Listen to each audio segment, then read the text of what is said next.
But ladies and gentlemen, it is that time, Cowboys Nation. It is that time for the scientific method with Patrik, No C Walker, and your boy Skywalker Steele. So look, take out your pens, take out your notepads, get ready to write it down because we are fitting to get some science.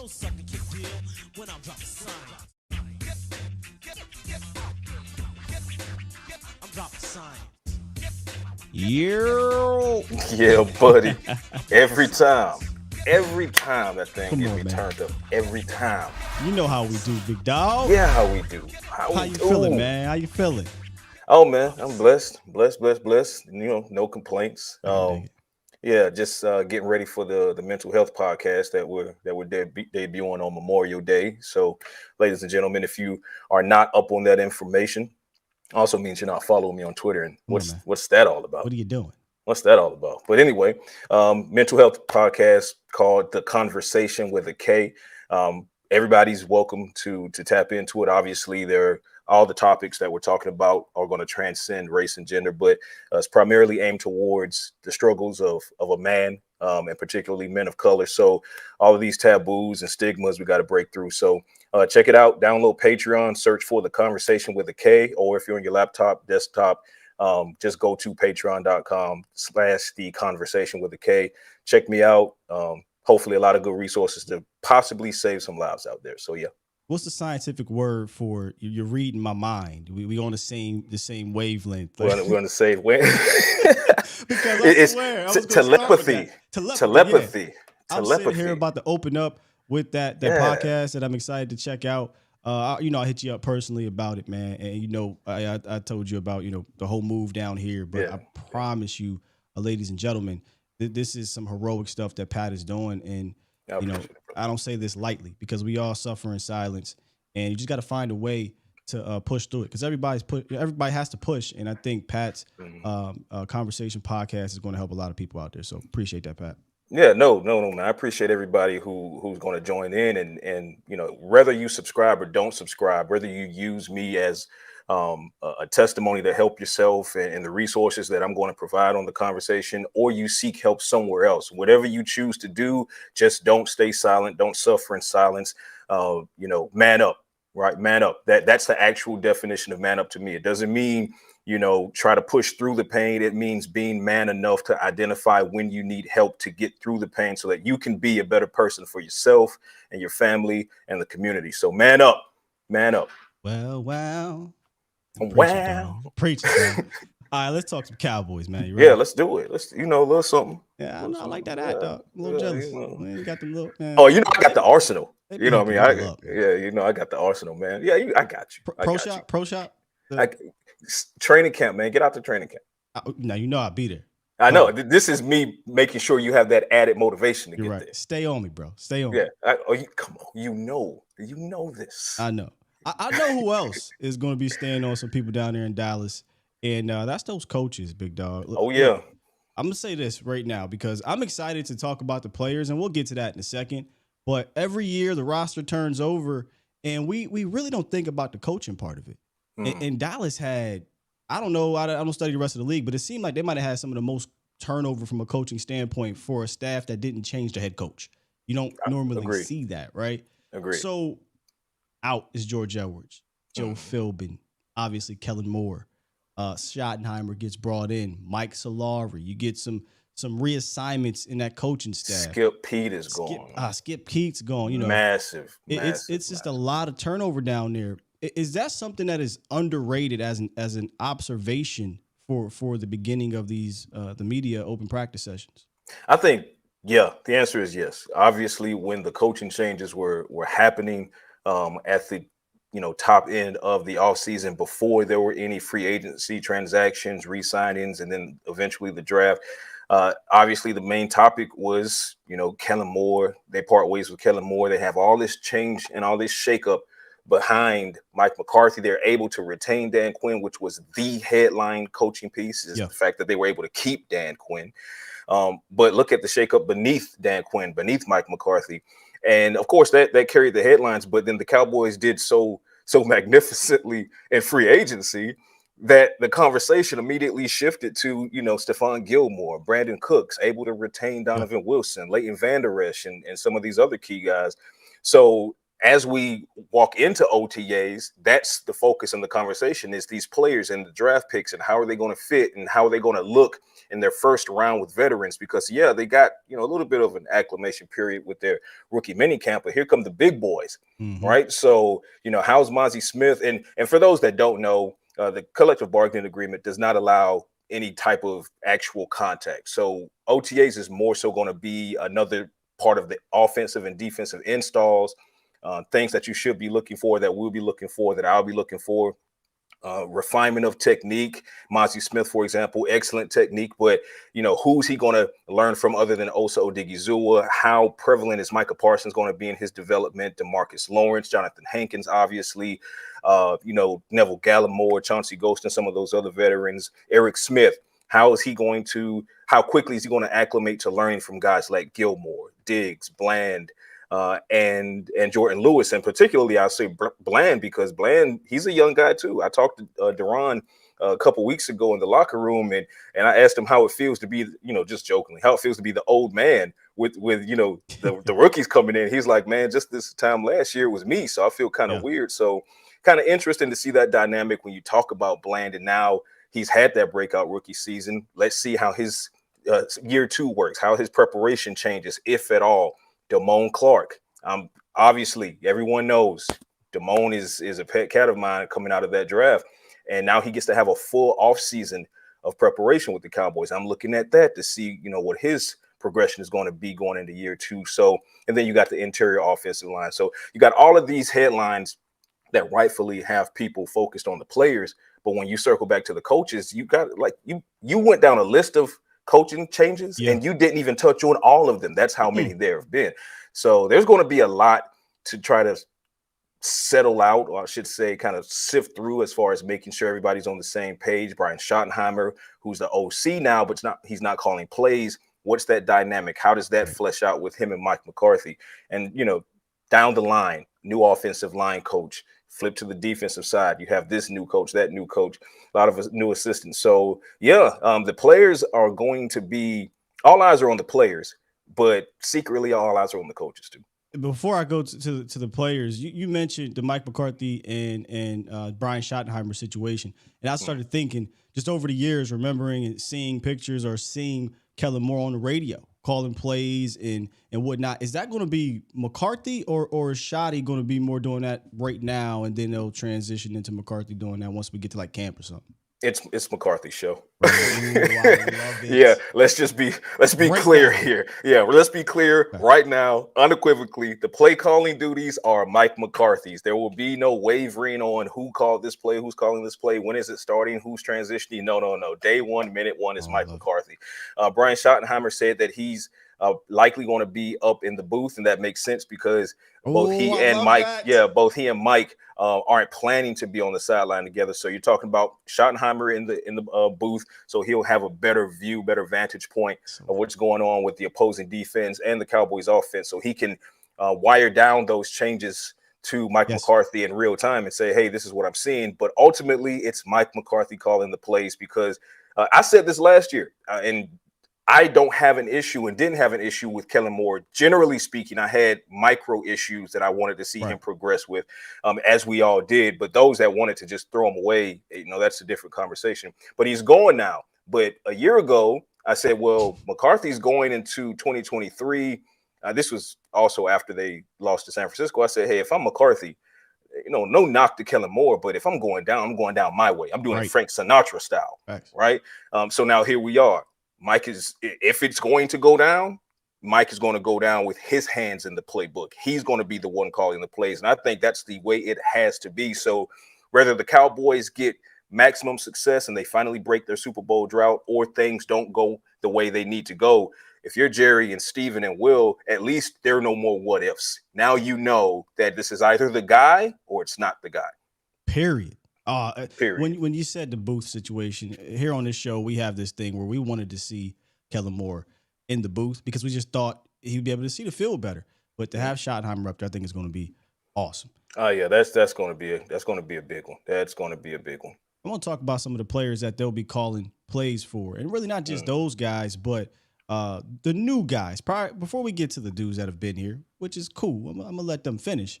But we always get excited about the new additions, right? Yeah, Absolutely. Yeah. Can they stand the rain? can they You stand? know? And look, it's some rain in Dallas, and I ain't talking about the actual weather. I'm talking about the media, Yeah. the pressure. Yeah. Everything is Mhm. different down here, and we're gonna see. And one of the guys that they'll be calling plays for that I think they're just licking their chops right now to do that with is Brandon Cooks, man. You know, getting Brandon Cooks up in here is Uh-huh. something that this franchise hasn't had in years, Pat. And Yeah. it's that damn speed. And every time Mhm. Dak Prescott brings it up, or they bring up Brandon Cooks, he just cannot stop talking about the speed of Brandon Cooks. But with that included, what else are you looking at in your first look at Brandon Cooks with the vets and the rookies, or the rookies and the vets, however you want to go?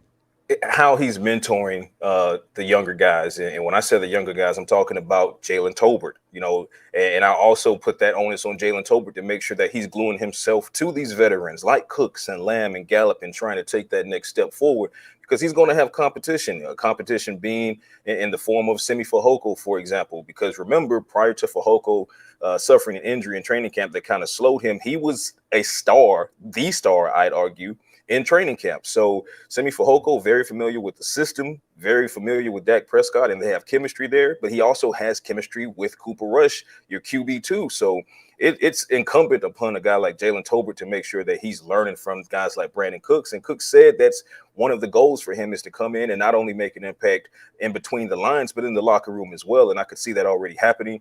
The guys are already starting to, in that wide receiver room, already starting to kind of adopt some of his training regimen as far as his body is concerned, because he's still a sub 4.35 40-yard dash guy. He is going to burn defensive backs. He's going to take the top off, but he is also, quite as it's kept, it's not too shabby at running routes at the second level either. So I'm looking for that with Brandon Cooks again. It's easy to walk into OTAs and say, hey, I can't wait to see this guy take the top off of the secondary, because he's going to do it to most NFL secondaries. But also, I'm looking to see when they're on the sideline, how he's coaching up some of these younger guys. I'm looking forward to that as well. But when you talk about Brandon Cooks and you're talking about taking the top off of the secondary, not exactly going to be easy. This is where iron sharpens iron. Yep. Still, like this is going to be fantastic because we're talking about Cooks and that speed and how great he can be. And he is. I mean, it's a guy who has 6 1,000-yard receiving seasons, but he's about to go into OTAs and a full offseason program against Trevon Diggs and Stephon Gilmore and Deron Bland and Jordan Lewis. And at the second level, you have linebackers. You have a linebacker in Leighton Vander Esch that can cover DeMarvion Overshawn. I'm really looking forward to him because, to me, he's instantly the best coverage linebacker in the room right now. Yeah, he has a lot to learn. I would like to see him eat a couple of patty melts, kind of get a couple pounds on him, right? So he could be NFL weight. But coverage-wise, unquestionably, one of, if not the best cover guy. He's what the Cowboys want to see from Jabril Cox. So now you have Jabril Cox more or less being put on notice. Still has a good ceiling, but he's got to find a way to come back from that torn ACL now that he has so much time removed from having suffered it. But then you look at the safeties, and you're talking about Malik Hooker, and you're talking about Dono, and you're talking about J-Ron and Flex, and some of these younger guys that are hungry, Wanye Thomas and Tyler Coyle. And these guys want to get out there. They want to eat. Israel Mukwamu wants his playing time, ladies and gentlemen. So while Brandon Cooks is going to get his, that's a fact. The other side of that science is he's not going to have an easy road in these OTAs, mini camp and summer camp, or training camp against this Cowboys secondary either. It might be the best battle from a collective standpoint we've seen. Not even might. It is. Since Hold that thought. Parker. Gotcha. Parker W. You'll see. He's wondering if Overshown is the best coverage linebacker in this room. You'll see. I can't wait to check it out. A former safety, by the way, y'all. So yes, they don't understand. This guy is a former safety, which is why his coverage skills as a linebacker are so good. Again, is he going to instantly come in and take the league by storm? That's not what I'm predicting. I'm saying that if he adds a couple pounds to get the NFL weight, he gets his technique more refined as a linebacker because he's not too far removed from having been a safety. He can be an impact guy, your third guy behind Damone Clark and Leighton Vander Esch. But as far as pure coverage is concerned, as a linebacker, he's got it in spades. You'll see. to stay on the sidebar real quick, and this isn't one of those situations where it's okay, he was doing some safety things, or he might have played a year, or he was a safety in high school for 2 seasons and went to no. He was an all-American safety in high school, and then he came into Texas and was a safety for a couple seasons, then moved down to linebacker. So it's fair, even if you do have doubts, which my doubts come. I want to see it in the league.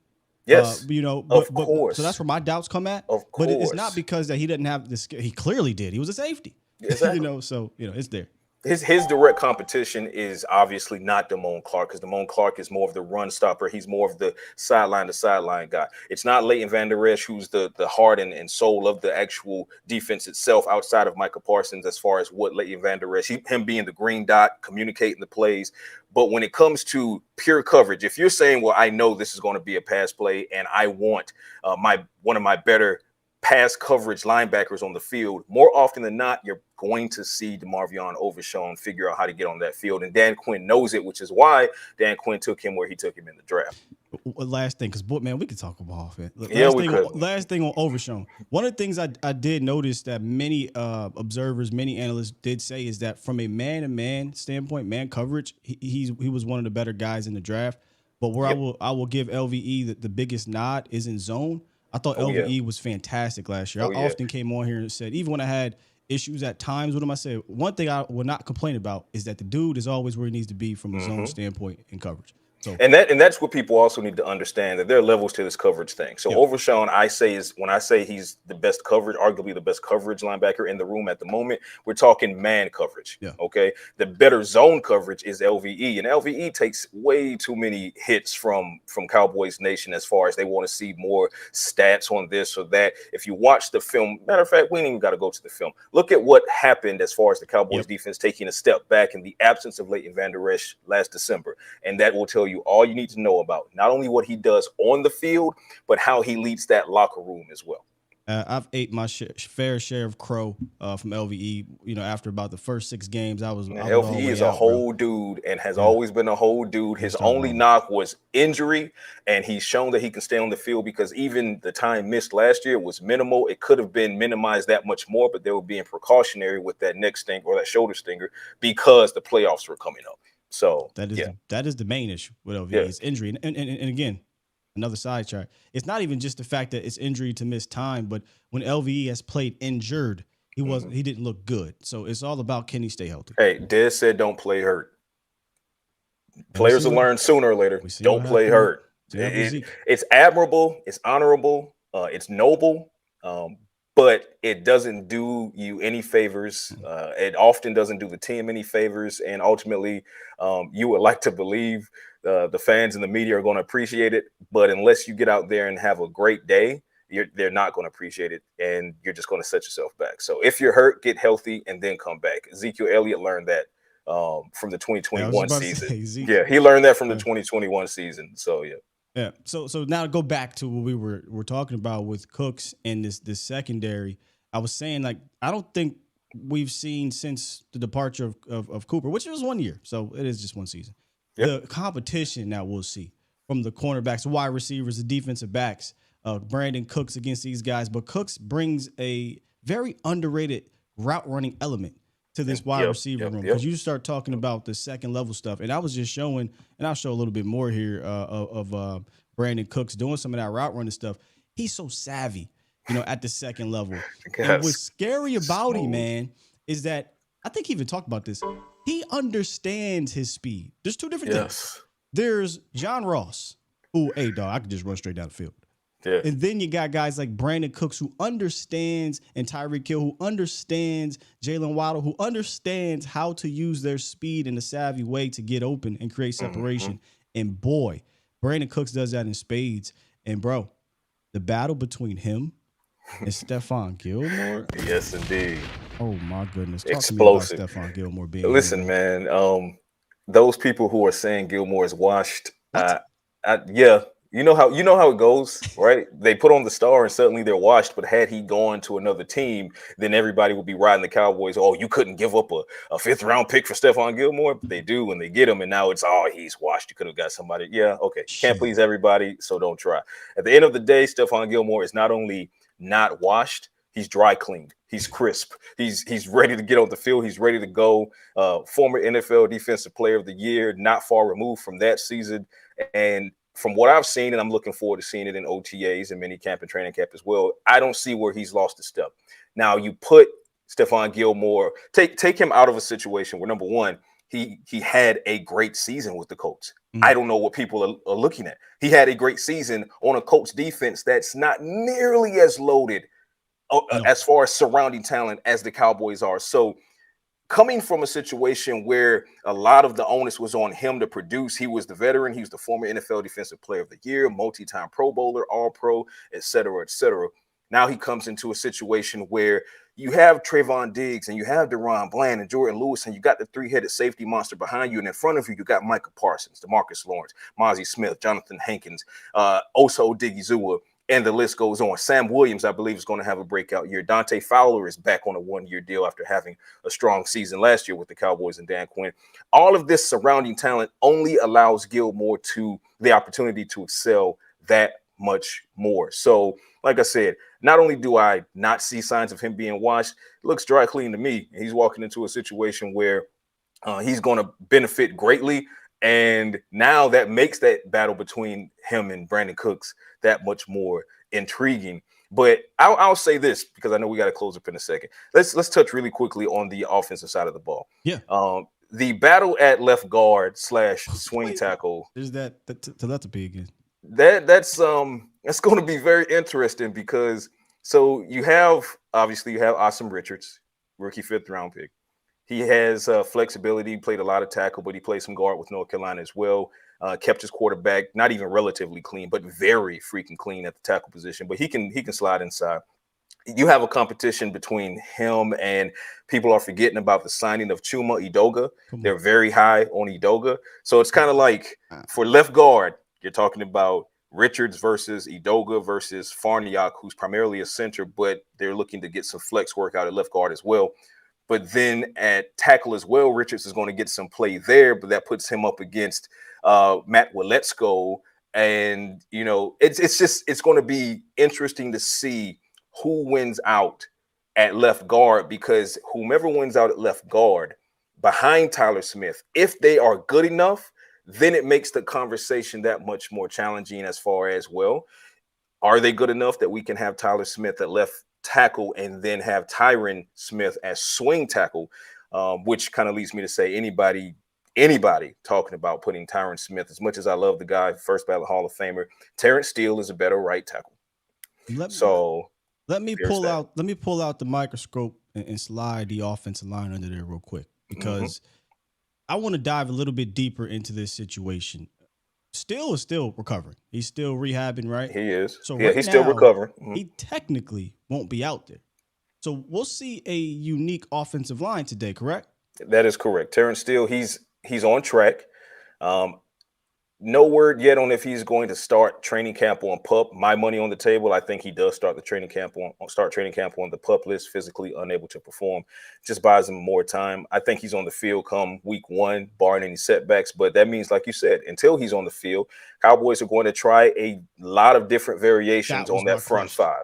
They're going to try a lot of different variations. So, yeah, you're going to see reports coming out of OTAs and minicamp that, Tyron Smith is taking some snaps at right tackle. Don't panic. He's taking some snaps there because there's an opportunity to do so. Terence Steele's not there. Matt Waletzko, he's back from suffering the shoulder subluxation last year that he finally went and had surgery for. He's going to get a lot of reps there as well. So you're going to hear and see reports coming out from me as well, telling you, well, this was the lineup for this particular play. And it might be Tyler Smith, Chuma Edoga, Tyler Biadasz, Zach Martin, Tyron Smith, but then you'll see Tyler Smith slide to left guard, Matt Waletzko go to left tackle, Tyler Biadasz will take a seat for Matt Farniok to come in, and then they'll go from there. So you're going to see a lot of different setups, I should say, for lack of a better way to put it. But that's because now is the time to figure out who can play where, and that's what the Cowboys are hell bent on figuring out. And that was kind of my follow-up with it, was going to be, well, what can we gauge from all of this? And it sounds like essentially just experimentation.